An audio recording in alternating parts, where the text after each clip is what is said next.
trains. Trains are pretty cool, but they're also kind of scary. Think about it, thousands of tons of iron and steel racing blindingly fast down a set path, absolutely mutilating anything and everything that should happen to get in their way. There's a reason popular culture has long been obsessed with these things, why the cliche of the villain tying his helpless victim to the tracks exists, why one of the most famous thought experiments of all time involves a train or a trolley, and why Thomas the Tank Engine is supposed to be for kids but only manages to give everyone the fucking creeps. And it might be why this image right here is one of the most unsettling things I have ever seen. This is the aftermath of a boiler explosion from a C&O T1 steam locomotive, something very much created by human hands, but nonetheless resembling an eldritch abomination from our deepest, darkest nightmares.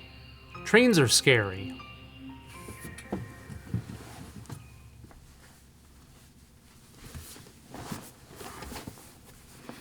Why hello you lovely little peppercorns, my name's Noah Lee, and trains are a bit of an underutilized mechanic in games, aren't they? I mean, there are plenty of games that feature levels that happen to take place on a train, but very few, outside of simulation games, that allow the player direct control of their own train as a way to move about the world. Off the top of my head, I can only think of one other game besides today's subject that so heavily features moving about the world in your own choo-choo, and that would be The Legend of Zelda Spirit Tracks, an underrated game in its own right. And I've never really thought of it before, but I'm surprised there aren't more open world games that allow you to travel by rail, because there's just something so magical about moving quickly over a large distance while the world passes you by, while also being able to faff about aboard the train, only keeping a cursory eye on the path ahead of you and the quiet moments as your train chugga-chugga-choo-choos along. And the game we're going to talk about today seems to understand that appeal, as what I've just described is basically the core of the game, along with a giant terrifying spider train that can come out of nowhere and kill you at any moment, that is. This is Choo-Choo Charles, a game that I originally scoffed at, as on a surface level it looked to be little more than the kind of wacky horror game created with the sole purpose of attracting Let's Players, streamers, and YouTube lore video creators with the hopes of going viral and gaining its own audience based on branding alone. And make no mistake, that's exactly what it is, but unintentionally so, it would seem, as at its core, this is a game with a lot of heart and a handful of unique ideas that I think makes it worth more than just a passing glance. Choo-Choo Charles was created by indie game developer and YouTuber Gavin Eisenbeiz, better known as 2-Star Games, and is a game that was created almost entirely by himself. The idea of this game is simple. You are a museum archivist who also moonlights as a monster hunter, that sounds fucking rad as hell, and you've been brought to this island to help the residents there kill a beast by the name of Charles, a gigantic scary spider train that's killing innocent people and just making life a living hell for everyone around.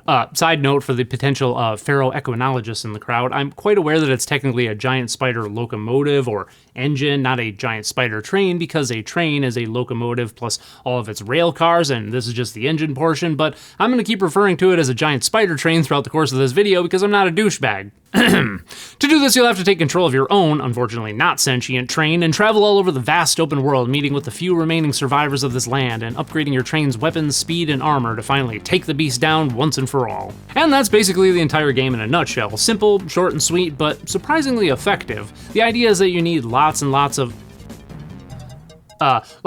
scrap metal to upgrade your choo-choo, scrap metal which you can find just lying around various buildings and scrap yards around the island, or as a reward from the residents whom you solve a quest for. These quests are pretty basic, I must admit, as every single one of them is a slight variation on your basic go here, collect this, and bring it back fetch quest for some really,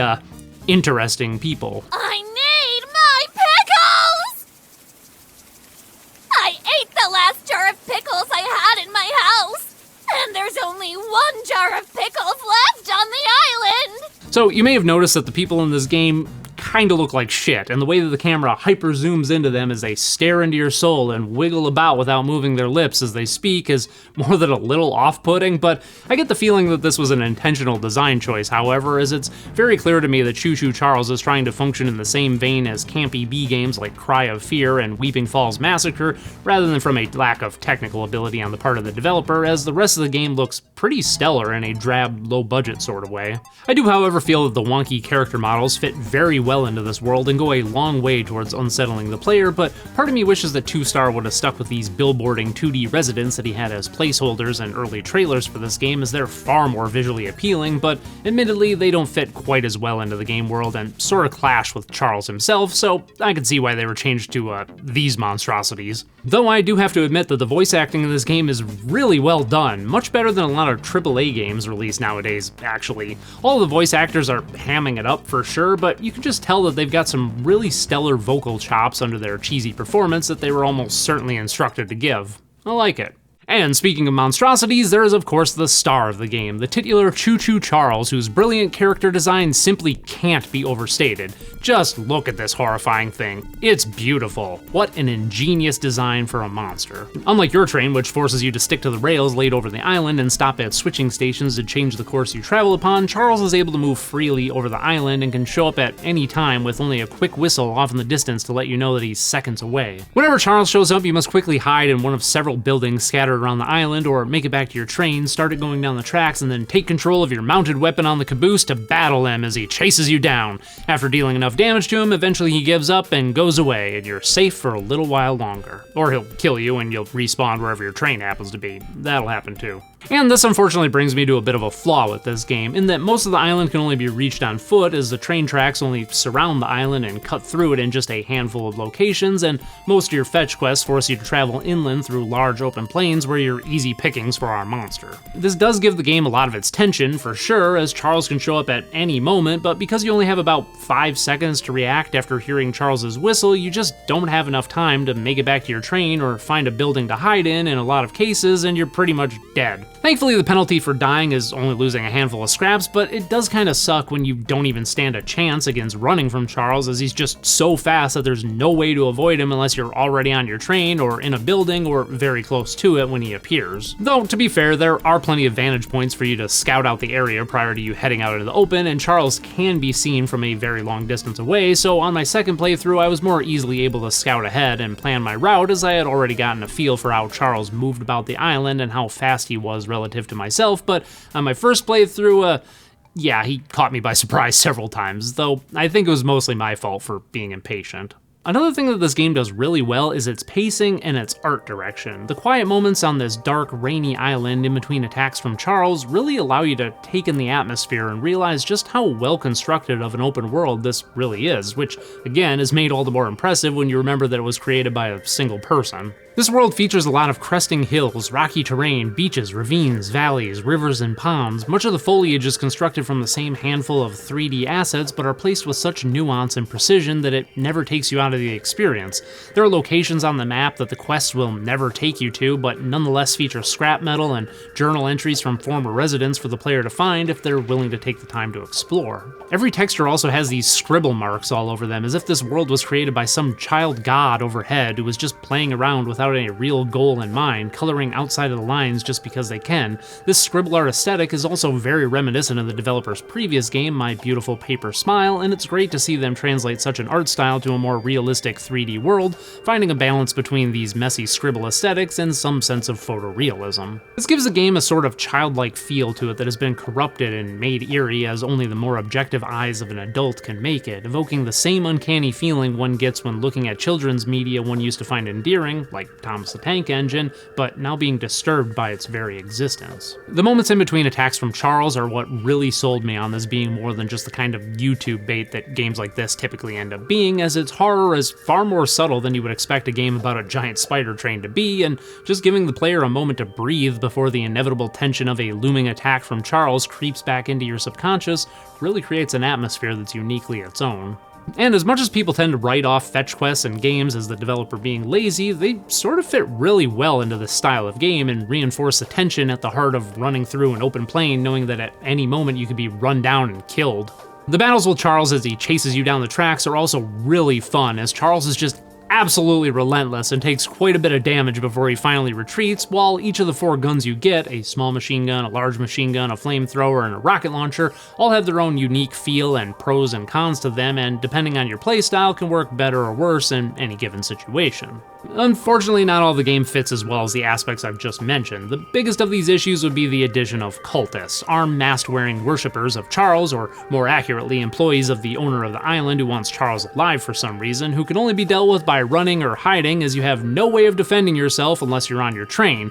despite several buildings and NPCs having hordes of guns that you could just realistically take with you at any moment. The main quest of Choo-Choo Charles revolves around finding 3 mysterious eggs and then taking them to this temple in the center of the island to coax Charles into a life or death battle rather than him just running off after taking a bit of damage. Each of these eggs is found deep within one of 3 mines, all of which are guarded by masked men with guns. And because the game doesn't let you use a gun outside of your train for some odd reason, your only option is to try and sneak past these dudes in some of the worst stealth sections I've seen in a long time. To begin with, first-person stealth is usually a pretty hit-or-miss mechanic, and the times when it works out well is due to some very careful level design and usually a mechanic such as the eye icon in Skyrim to clue you in on how close you are to being detected, but Choo-Choo Charles doesn't have any of this, instead having some pretty basic cover for the player to hide behind, as well as the ability to lean left and right to peek out and get a view of what's going on around you. But because all of the stealth sections take place in mine shafts with really tight corridors, you can usually only see ahead of you so far, and you can never fully get a feel for what the enemy's movement pattern happens to be, meaning that it's usually just blind dumb luck if you happen to make it through undetected or not.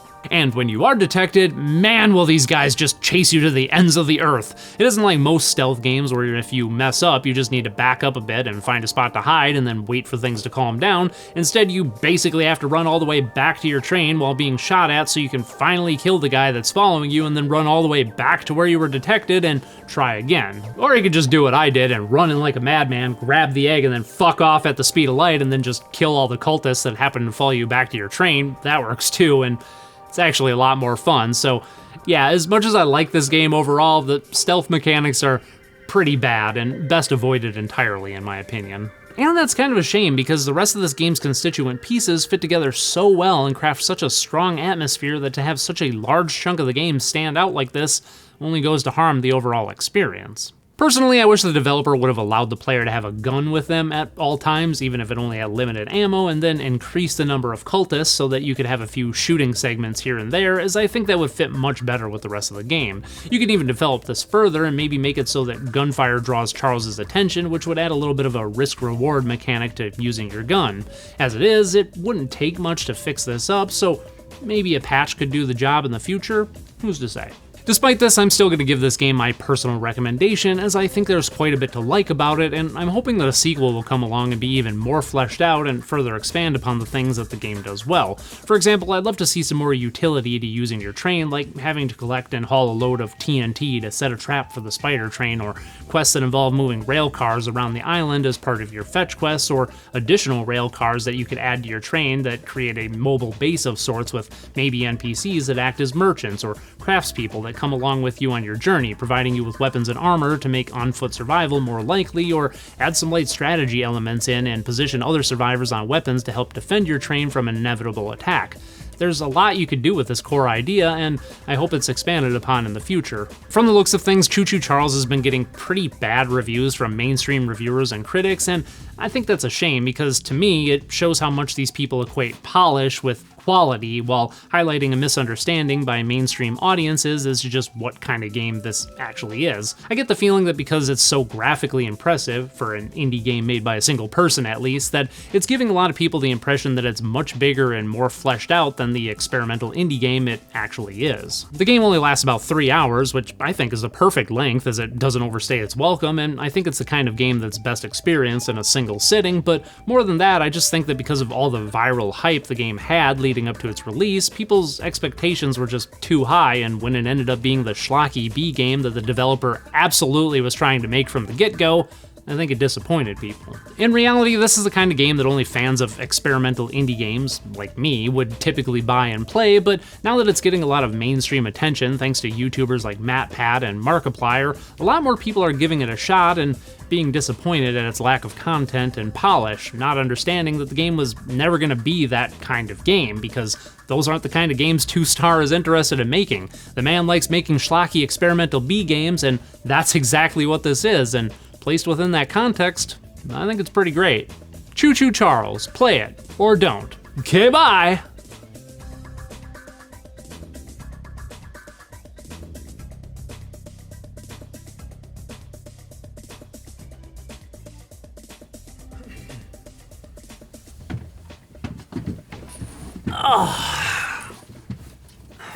The fuck?